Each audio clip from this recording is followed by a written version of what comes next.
आपण पाहतोय की करमाळा तालुक्यामध्ये 2 दिवसाच्या पावसानंतर जे आहे ते शेतकऱ्यांचं मोठं नुकसान झालं आहे। TV9 मराठी हे सध्या शेतकऱ्यांच्या बांधावर आले आहे। आपण पाहू शकतो की या ठिकाणी जे आहेत शेतकऱ्यांचे वेगवेगळे पिकांचे नुकसान झाले। आपण सध्या कांद्याच्या या शेतामध्ये आहोत। पाहू शकतो की कशा पद्धतीने कांद्याला पाणी लागल्यानंतर कांदा आहे तो खराब व्हायला चित्र जे आपल्याला पाहायला मिळतंय। या ठिकाणी ते शेतकरी आपल्या बरोबर आहेत। काय सांगाल, तुमचं नाव काय, गाव कुठला आणि किती नुकसान झालं यामध्ये? नमस्कार, मी TV9चं पहिलं आभारी आहे की जेणेकरून शेतकऱ्याच्या बांधावर जाऊन आपण व्यथा मांडताय शेतकऱ्याच्या। मी सोमनाथ साहेबराव वाघमोडे, मुक्काम पोस्ट दायखिंडी तालुका करमाळा जिल्हा सोलापूर।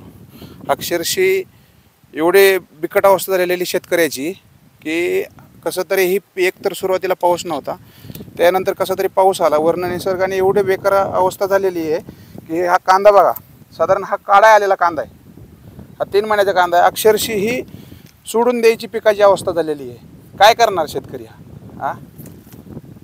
किती एकर कांदा होता? हा कांदा आहे 2 एकर कांदा आहे आता सध्या काढायला आलेला।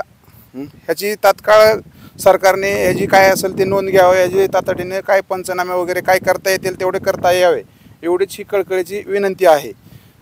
भरपाई काय असेल ते योग्य त्यांनी ती त्याचे मोबदला योग्य तरी द्यावं शेतकऱ्यांना, एवढीच अपेक्षा आहे शेतकऱ्यांची। किती नुकसान किती आहे साधारण? आता शेतकऱ्याचं नुकसान सर आता अशा सांगूच शकत नाही, कारण शासनाचा भाव काही त्याचं स्थिर नाही ते की शासनाच्या भावाप्रमाणे जर सांगायचं म्हणलं तर ह्याचं भरपूर नुकसान आहे।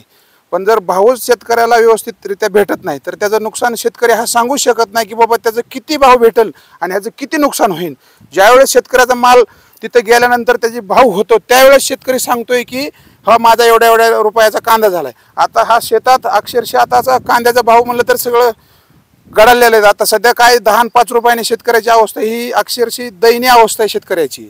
यांनी सरकारने कुठंतरी त्याला एक चांगला भाव द्यावा। एक तर दुसरी गोष्ट, शेतकऱ्याला कुठल्याही परिस्थितीमध्ये सामोरं जावं लागतं कुठल्या वेळी। आता ही महापुराची एवढी जी बिकट अवस्था झालेली शेतकऱ्याची, याच्यामुळं काही याचं नुकसान असं झालंय की साधारण सांगू शकत नाही, एवढं नुकसान झालेलं आहे। किती उत्पन्न किती निघेल असं आशा होती? उत्पन्न साधारण 2.5-3 लाख रुपयाच्या आसपास उत्पादन होतं।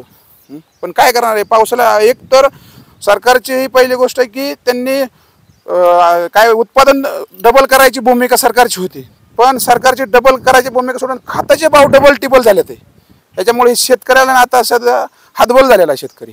काय करणार? हा सरकारकडे मागणी काय असणार?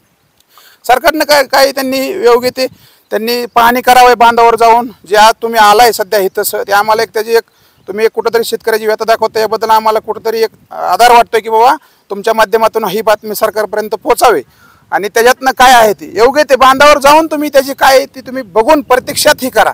तुम्ही त्याच्यापाशी तुम्ही जाऊन चौकशी करण हे योग्य नाही आहे। तुम्ही समोर जाऊन बघितल्याच्या नंतर काय ते नंतर द्या।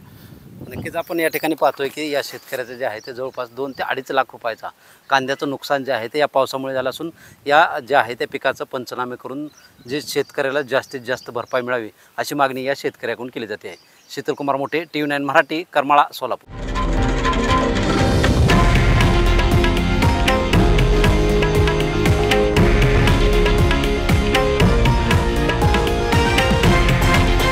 हे आहे देशातील नंबर 1 न्यूज नेटवर्क आणि आपण पाहत आहात TV9 मराठी, एकमेव।